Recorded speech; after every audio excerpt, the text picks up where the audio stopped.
going to introduce our speaker, Elliott Ress, who's going to teach us about Merlin Bird ID and how they got it to do what it does.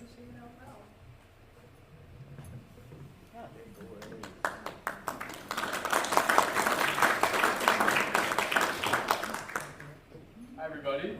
1 second, please. All right. Hello, everybody. My name is Elliott Ress. It's good to see some familiar faces in here, and also many faces I've never seen before. So it's a pleasure to see and meet all of you. Today, I'll be talking about MerlinVision, which is something I've been working on with the Cornell lab over the past 6 months or so, and kind of just give a deep dive into how it works and what it is. Let me see. So yeah, I realized. See if we can get it to work here. All right, try one more time. Nope. Oh, okay. So yeah, I'm sure some of you have never seen me before or heard of me. Again, my name is Elliott Ress. This is me, actually, the same place you saw with Jessica Garby is the same place I went with her one day, and was able to capture this really cool golden eagle, which was great. Anyways, I was born in Florida, eventually made my way over to Montana, and for my undergraduate, I was able to attend Cornell University, and I'm planning to attend Oregon State University in this coming spring, in spring 2025, for a master's program. So I'm really excited about that. So at least a lot of people I know my age, they got into birding at a fairly young age, and they've been doing it for a while. So I thought I'd just kind of share my story. I didn't actually get into birds until January of 2021. And at that time, I was a sophomore at Cornell, and I didn't know what to do. I was kind of taking classes just to get those credits down, and I didn't really have a path in life. And one day, when I was sitting inside, I heard these birds chirping outside in the snow. I was like, maybe I'll go check it out. They sound cool. So I went outside right in the backyard, and there was this beautiful flock of these white-winged crossbills, and I was like, wow, these are really, really, they're stunning. And they're loud and noisy, and yeah, they're just super energetic, lovely birds. And after my experience with them, I went to turn around to go back inside the house, and as I was walking back in, I noticed this figure on the ground. It was actually one of the crossbills had flown into my window and died on impact. And I felt absolutely horrible about this. I went as far as to, picking up the bird and giving it a little burial. And ever since that moment and that day with those crossbills, I felt like I established a connection with birds, and felt like I almost owed it back. Owed it back to the birds, So that's kind of where I started, and I just so happened to be attending Cornell, which has a very great ornithology and bird outreach program, so I'm incredibly fortunate for that. And just to say some of the things I've done in my time since 2021, during my undergraduate, I did a paper on magnolia warblers, and it actually got to the front page, that's my photo as well, to the Ornithology Journal, which was a really, really cool stepping stone in my ornithology career. It was a great moment. I've also been fortunate enough to travel both in and out the country. So last summer, I did work in Prudhoe Bay, Alaska, which is up in those Arctic oil fields right on the northern portion of the state. And here you can kind of see in this, maybe I'll use in this photo of me here, you can see the oil fields in the back, and this is where I'm working. And the premise of the project was to monitor nests of all these breeding birds. So I was able to interact closely with birds like king-eiders, and right here, this is a baby parasitic Jaeger. Really, really cool experience. Additionally, I've also been able to go outside the country and talk and educate locals and local people. So here I am with a few friends of mine in the Dominican Republic, and besides seeing a bunch of cool species like this white-fronted quail dove in the bottom left here, or this ashy-faced owl, of course looking just like a barn owl but with that ashy face. We also got to, again, as I mentioned, talk to locals and help them understand that birds like this critically endangered Ridgway's hawk are not threats and that we need to conserve. So I'll just give a quick story on this species since I think it's pretty important. So these hawks are deer accipiters, so like Cooper's hawks and sharpshin hawks, and for years and years, these birds are considered critically endangered. And for years and years, farmers, local farmers in the Dominican Republic, killed these hawks because they thought that these birds were eating their livestock, their chickens and their quails and whatever. But in reality, these birds are canopy feeders. They're up in the top, arboreally feeding on insects and snakes and whatever else you can think of. So that was one of our missions on that trip, was to go not only be able to find such a rare bird, but talk to the people around there and let them and educate them as to why they're important and to kind of overcome that superstition of these birds being negative. So anyways, it's enough about me. Let's talk about what I'm here to talk about, and that is MerlinVision and Merlin Sound ID. So MerlinVision might sound a little foreign maybe, but maybe the Merlin Bird ID app is something you guys know. How many of you have that downloaded on your phone? Okay, oh, wow, that's a great amount. So essentially what Merlin is it's an e-field guide, an electronic field guide. So you're able to see birds from all over the country. So for those of you that have used this, I'm sure you're familiar with this interface, but I thought I'd just go into it a little bit before I get into the sound stuff. Just what we see here and all the features that Merlin includes. So say you take a picture of a bird, you can directly from the app, from this photo, you can upload it, and based on your location and the date the photo was taken, Merlin will try and ID that bird for you, which is really cool. We're gonna ignore this sound one for now. If we click this Explore tab down here, and then you can change your settings here, so you can change the location and date, and you're able to get a whole list of the likely birds seen in whichever area. And if you're traveling abroad, or you're, in this case, in Big Fork, you can see all these birds. So yeah, really great functions. So now let's go back to this the sound button here. When we click the sound button, we're brought into this first picture here. This is what it'll look like when it happens. So let's say you go out, you hear a bird, and you want to know what it is. Simply click the button, and it'll come up with this live spectrogram feed. And what a spectrogram is basically a way to visually depict audio frequencies and wavelengths. So in this case, these are bird calls. And the cool thing about Merlin Sound ID is that once you have this toggled on, and the app takes live feedback from your phone's microphone and translates it directly onto the spectrogram. And based on the call, in real time, Merlin's able to identify, or try its best to identify that bird for you, which is an insane feature. And for many instances, it's a great way to, when you're out in the field, it's a great way to confirm a bird you hear. He's like, no, maybe it's this bird. I can use Merlin Sound ID to, really confirm that ID. So it's just one of the ways Sound ID is very, very useful. And in a similar sense, I just wanted to highlight some of the things that Sound ID empowers. So it can empower engagement. So it can help folks improve their ID skills, their audio ID skills, or get other people engaged in the community about bird songs and birds in general. It also empowers basic research. And I'll go into this more about with my Magnolia Warbler paper later in this talk. But it's a great way to expand our research knowledge.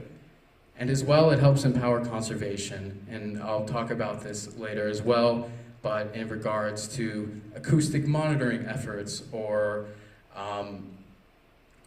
conservation management, Merlin Sound ID can be a very powerful tool and resource to guide where we need to go for the future of conservation. So we kind of know now what Merlin is, what Merlin Sound ID is, and what it does, but how exactly does Merlin know that this scribble of lines on a spectrogram is, in this case, a yellow-throated warbler? And it's quite a simple process, really. So for those of you who use eBird, we take raw recordings, raw audio files that people upload to the website, and this can be any species around the world. And then we have volunteers or people who work there like myself, these annotators who go in and annotate these recordings. And what I mean by that is that we essentially draw a box around a species call. So in this case, this is the song or the call of an eastern phoebe. Once we delineate a box over that call, we're basically setting guidelines and saying this, within this box is the eastern phoebe call and nothing else.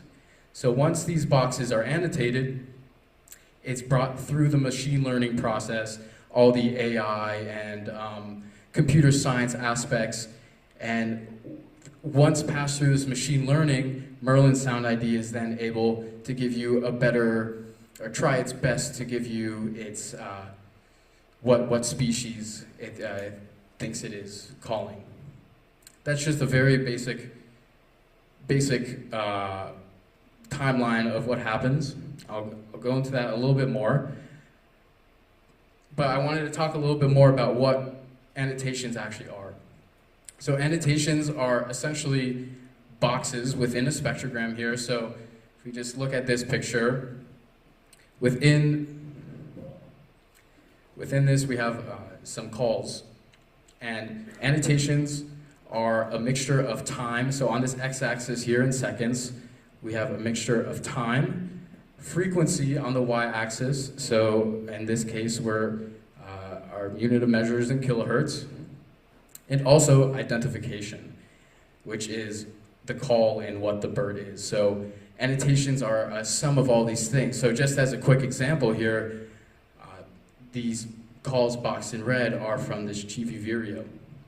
Meanwhile, in the background, behind that call is this wood creeper calling. And then down at these really low frequencies is this, I believe, a white-tipped dove. I'm sorry if I'm wrong. These are annotations. Annotations are important because they help the Merlin Sound ID model recognize target sounds. So let's say let's go back to this Chiefy vireo example because this is still the same call here. Let's say you go and upload you upload an audio file for the Chiefy vireo on eBird.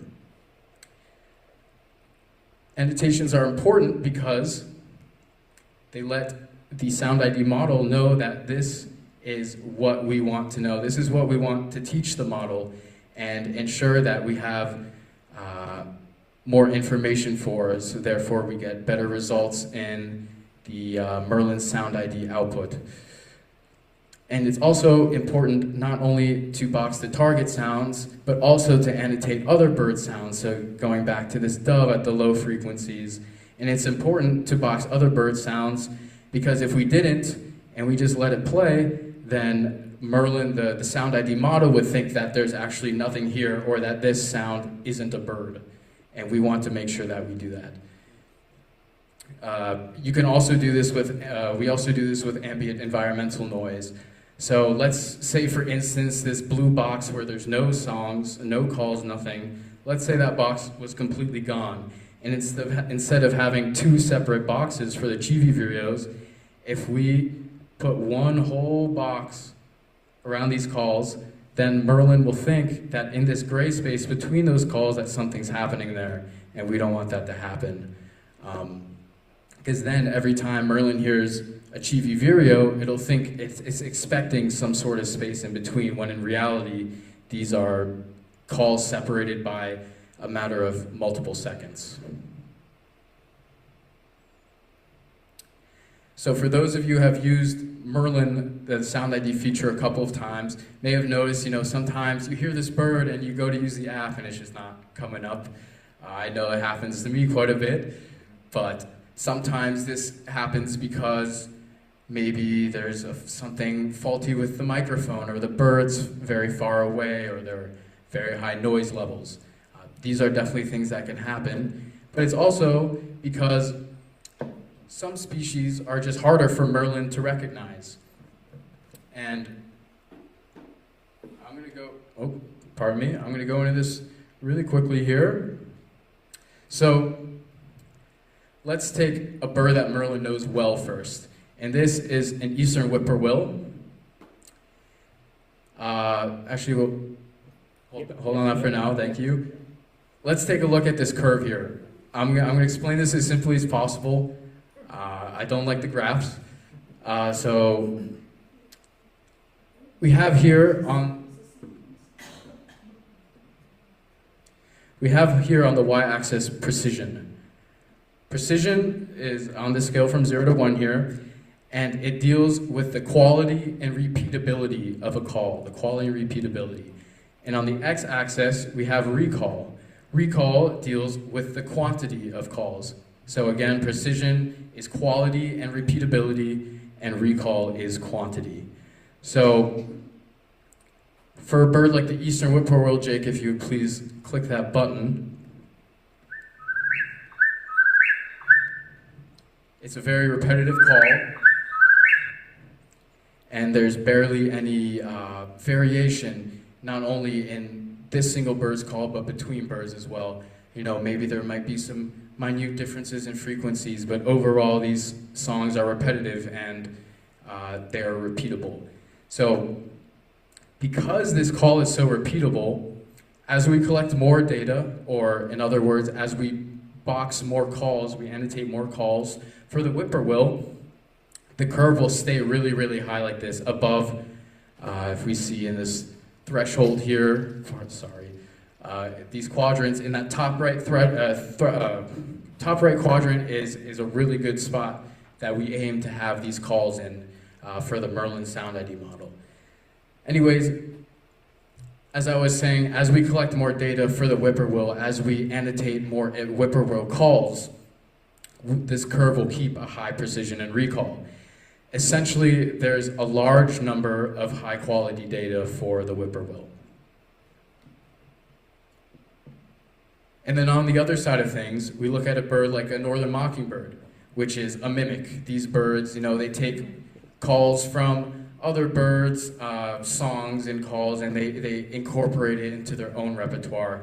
And these songs vary every time almost, and they can sound very different from each individual.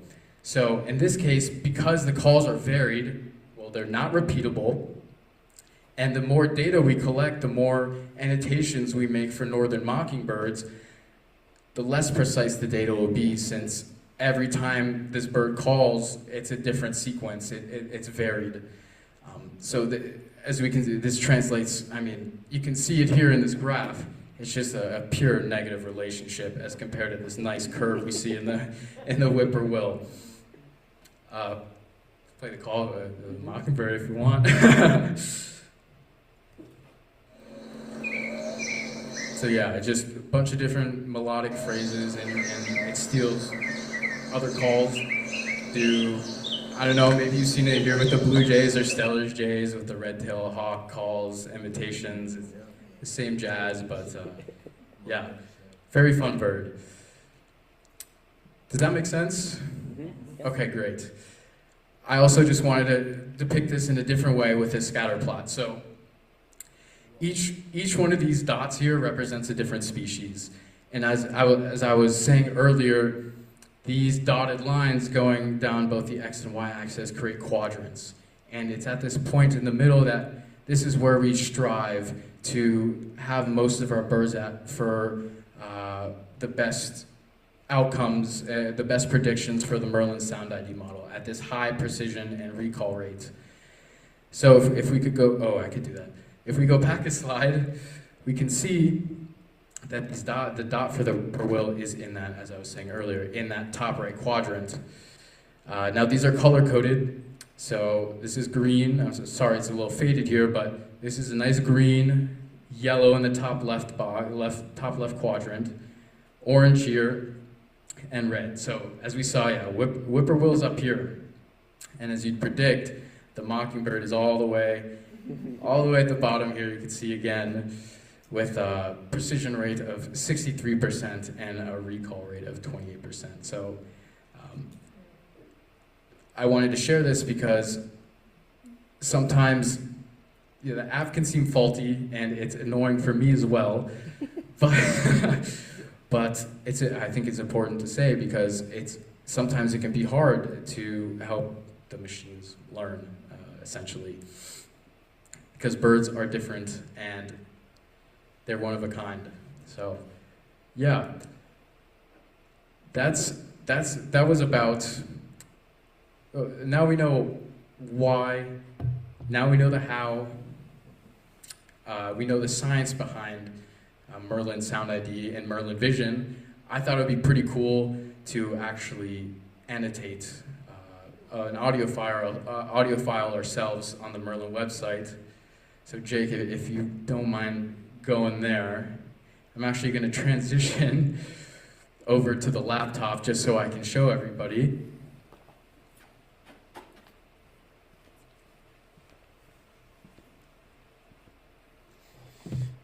Oh boy, okay. That's this guy over here, yeah. So, this is the interface.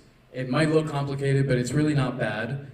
Again, these are all recordings right from eBird. So we can see, oh, I actually know this person, but you can see their checklist and the Macaulay library file. So in this case, it's a pygmy nuthatch in Oregon, and I've already went ahead and picked the file out just for ease of time and stress of finding a good call to show you guys how to do this. But essentially, there are three main steps to the annotation process. The first one is our target bird. So this is the bird that the audio file is uploaded for. Again, pygmy nuthatch. So what we want to do for every audio file we go through, we try to at least get 5 or more annotations for our target species. And there are a few, I guess, guidelines that we have to take as to how to draw the box or how many boxes we use. So let's try playing this here, see if it's loud enough.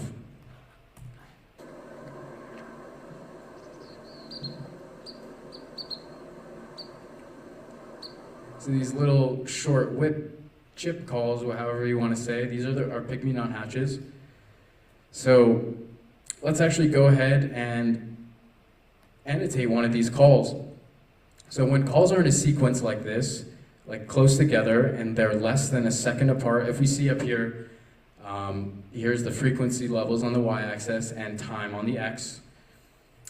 If we go ahead and box one of our calls, so the proper way to box a call is that we want to make sure, you might think that we just put a box around the really dark portions of the call, but in fact, we want to include harmonics in our annotations because this helps the AI model learn all those different, slight frequencies the bird's calling at simultaneously. And so it's very critical. So we want to include that, and that'll usually be above or below the call. And then we see here, maybe I can zoom in a little bit.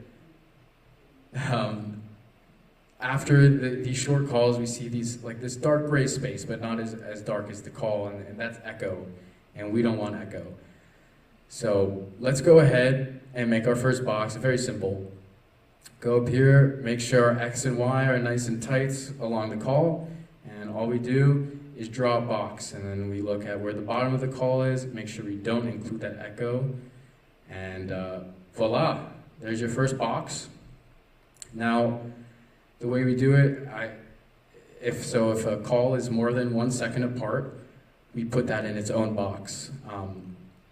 And that's what I was talking about earlier when I introduced why annotations are important. I said that we want to include a space with another box, because if we just drag this box all the way like here, now Merlin's going to think that something is going on. There's some sort of pygmy nuthatch call going on. So we don't want that. So if it's more than a second apart, we make a new box. Or close to it. So we'll just do that quickly and get the 5. Usually I'll be a little more concise than this, but just for the presentation, I'll do a little faster here. And one more. Great. Now we can see up in the top right that we have 5 pygmy nuthatch calls boxed, and we can also see that down here as well. Now, after our target species is all done and taken care of, then we move on to other species in the call, or in the recording. So we'll go back here and just play it and see what other calls we hear.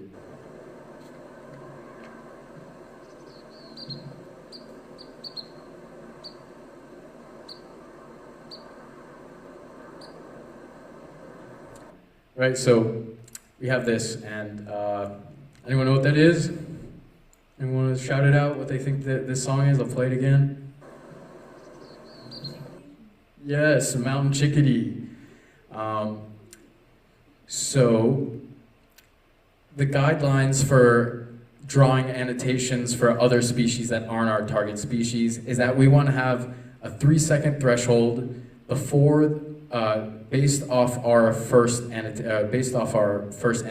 So this pygmy nuthatch call here, we want to look back. It's around 11 seconds is the start of it. We want to look back 3 seconds from 8 seconds, and if there's any other bird calls within that 3-second threshold, we want to delineate that and put a box around it. And that's because we want Merlin to know and be prepared to get the pygmy nuthatch song down. And for any other close calls, we want to make sure we mark this down to let Merlin, the Merlin sound ID model, know that even though they're close together, this is in fact not a pygmy nuthatch. So all I did there was select mountain chickadee in the top right. Sometimes it doesn't come up and you can search the species in the search box here. But in this case, it comes up on the side. And again, we just, the same protocol here. We want a nice, clean, tight box, including those harmonics and no echo. And now sometimes these calls might overlap. This just happens to be perfectly right before the pygmy nuthatch call. And if calls do go, if they do overlap, that's no problem at all. And in fact, that's quite good for to teach the AI model, since it helps understand complexities within the sound file. So 3 seconds before the first call, and then we also do the same thing for 3 seconds after the last call we box. And in this case, well, there's nothing. So we don't have to worry about that, and that part's done. The last thing we have to do annotation-wise is click this box up here, labeled background no bird, that blue box. And now we find a spot anywhere within our annotation, or within our sound file. In this case, I see there's a nice more than 1 second gap here between these two calls, and this would be a great place to include a background no bird box. So all we have to do, we can do as little as we want, but just drag it and make sure here the duration is more than 1 second. Beautiful. Now Merlin, the Merlin sound ID model knows that there's, between these two calls, there's nothing actually happening here. So it's a very concise process. As you can imagine, it could get very complicated. Maybe there's an audio file with just, it's maybe the bird's like hundreds of yards away and you can barely pick it up. Or say you're taking a nice stroll in the spring and there's 8 to 10 bird species calling all at once. It can get pretty hectic annotating, and a bit of a pain in the ass, to be frank, but it's a part of the fun, and it helps, the model, and it helps for the future, so I don't mind at all. Yeah, that's a little bit, that's just, like a very simple example, and yeah, it can get a lot more. Also, if you ever upload audio files, just know that if you talk in it and you say other things and you don't crop those audio files, we can hear everything you say. So, I've heard some interesting things in these files. Like being in the ass. Yeah, or people complaining and a whole bunch of stuff. Those are fun. Let's. If you could go back to the slides now. Yeah, yeah. I think that's pretty cool. It's a really neat interface, all made by friends I've made along my times in my undergrad. So it was really cool to see this project pop off, and I'm grateful I get to be a part of it. So this last kind of phase of this presentation is to really just hammer down the point that audio recordings do matter, and they help with scientific research so much. So, as I was saying earlier, Merlin Sound ID can help empower research, and this is really true because I used it for my honors thesis for my undergraduate. I studied the flight calls of magnolia warblers. Flight calls are essentially the short vocalizations associated with migration. And here's the magnolia warbler's flight call. This is like a really short, like buried jip, but there's chips and sweeps and all you can think of for different species. Anyways, these vocalizations, we don't know the true function of it because they're very hard to study. Most of these calls are made in the middle of the night. They're very short. We can't see the birds, but they're there. We know they're flying over, so we can predict possibly what these birds might be communicating. So perhaps maybe they're maintaining flock structure. When they're out in the middle, in a little flock in the air, maybe they call to each other and make sure they don't stray too far away, for example. Or maybe it's to say, maybe it's to signal individual identity. So one bird can chip and say, "Hi, I'm Marty the Magnolia," and this other bird is Maggie the Magnolia, and now we know who each other are. So I looked at variations within the call to see if calls varied by multiple variables. And these variables were by age, by sex, by individuality, and also the recording location where these birds were recorded at, these flight calls, and the season they were recorded in, whether they were flying north in the spring or south in the fall. And what I was able to find just very quickly was that magnolia warbler calls differed by both season and recording location. So there is enough variation in the calls of birds in the spring that we could say that they elicited a different call in the fall. As we also saw this for the recording location. So some birds we had in Nova Scotia had significantly different calls than birds that were recorded and or captured in places like New York or Pennsylvania. And we also saw with the Magnolia example I was saying that at least for magnolia warblers there could be some individual identity. We saw that different individuals had very different calls and they were repeatable. Multiple calls were different. It wasn't just like a one-time, oh, this is different. They were different.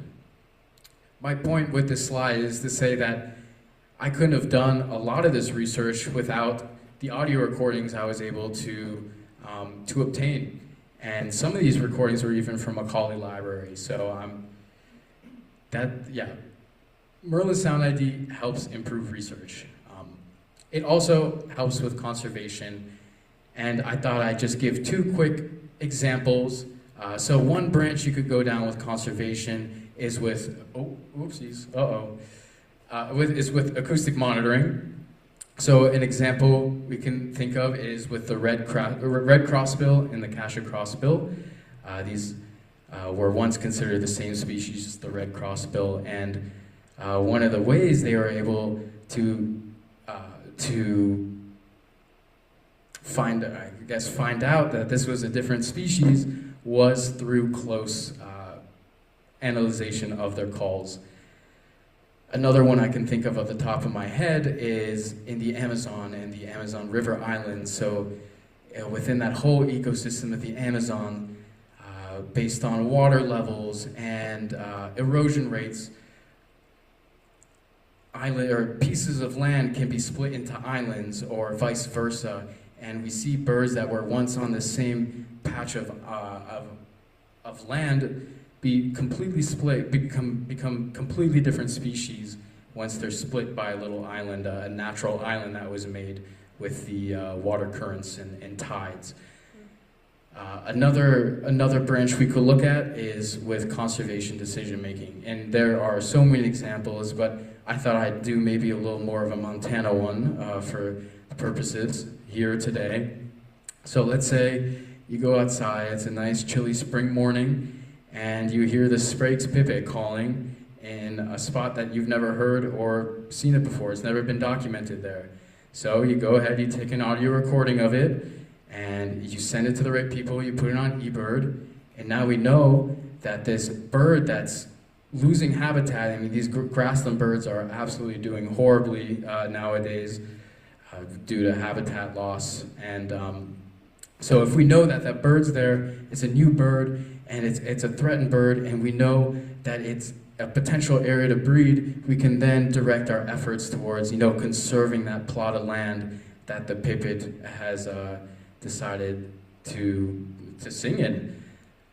Again, you could think of so many examples of this. At the end of the day, the moral of the story is that if you have any audio recordings or you hear a bird, just upload it, and it helps, because then the more calls we have, the more accurate our sound ID will be. That was the big business part of this presentation. The last few slides are just saying, come up to the Hawkwatch if you can. There's probably a few days left.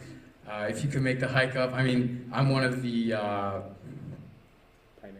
the primary observers this season. These are all photos I've taken when I've been up there. It's just an awesome experience. So either, come up to me about it and ask me, or Jake sitting over there, or contact the boss, Dan Casey. Last slide here.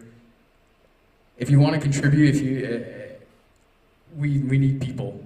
There's a lot of audiophiles out there, so if you have a certain area of expertise, maybe Montana birds, or you spend a lot of time in Peru, and you think you could contribute, just let me know and I can get in contact, get you in contact with some people if you'd like to help out with that.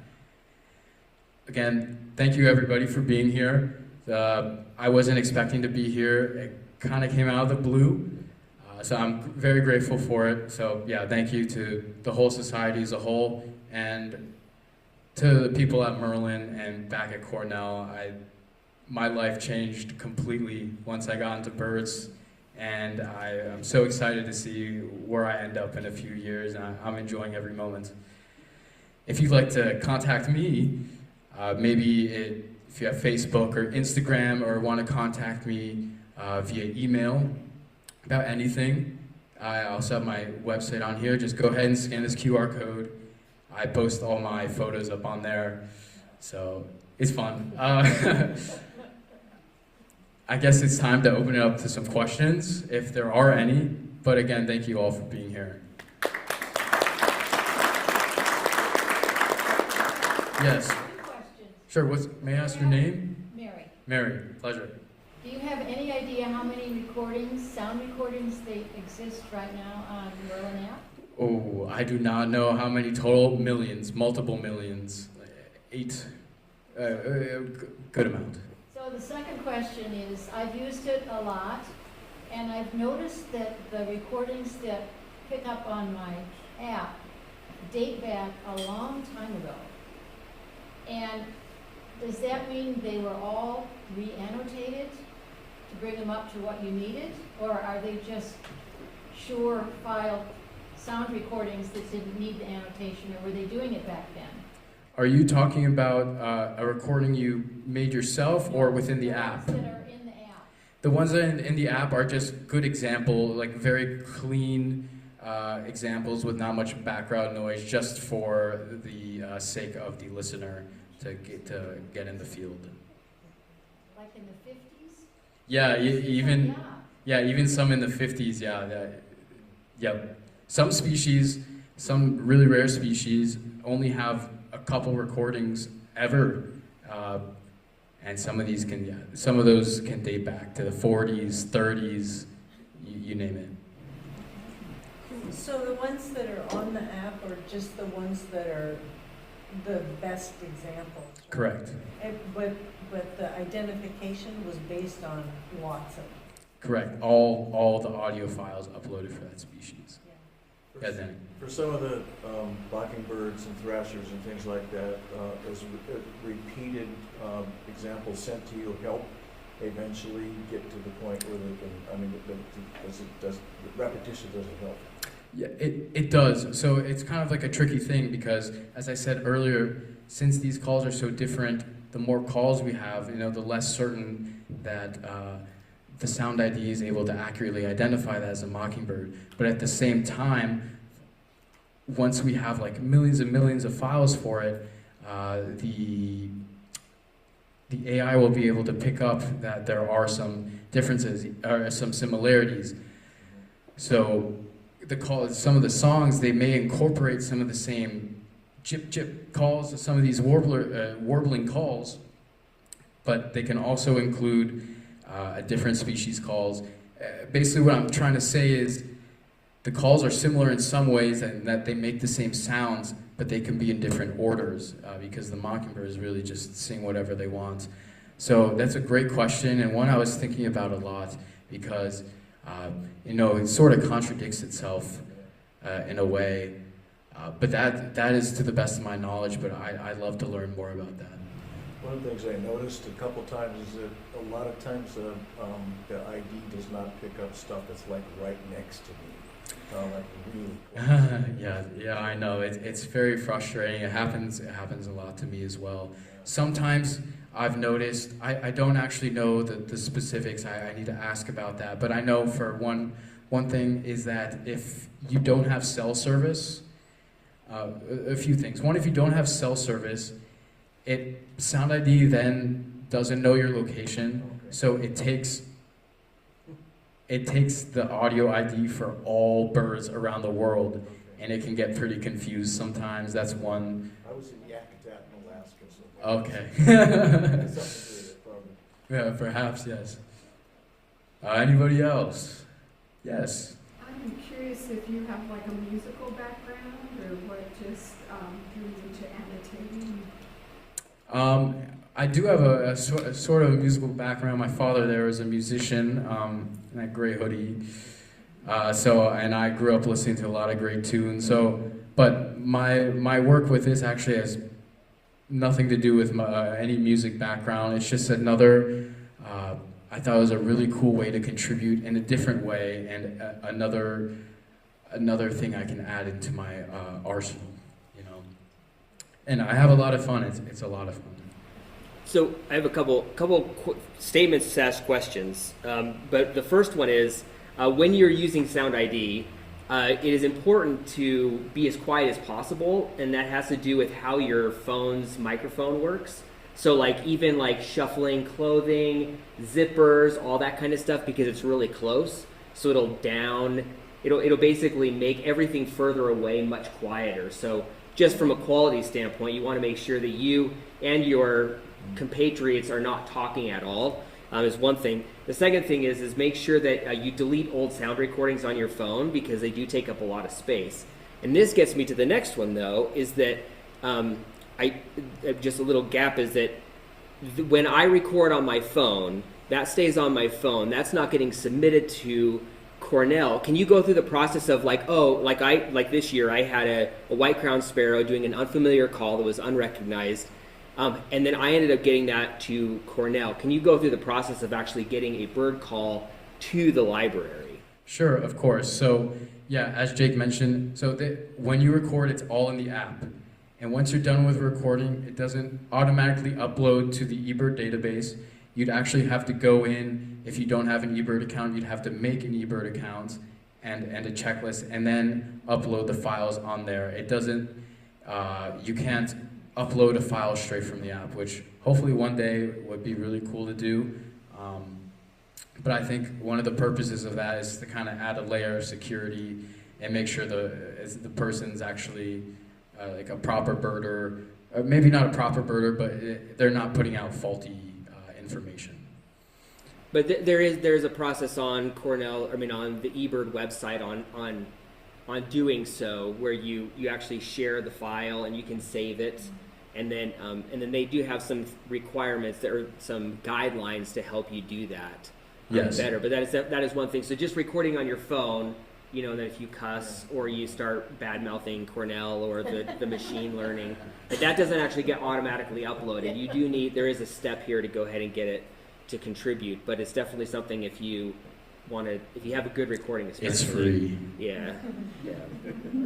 One more thing about the mic and the sound ID thing is also make sure you have your microphone pointed towards the sound that you're hearing. So if it's calling over from there, I want to make sure I flip my phone around and get that speaker on there, and it'll just improve chances of Merlin recognizing the call.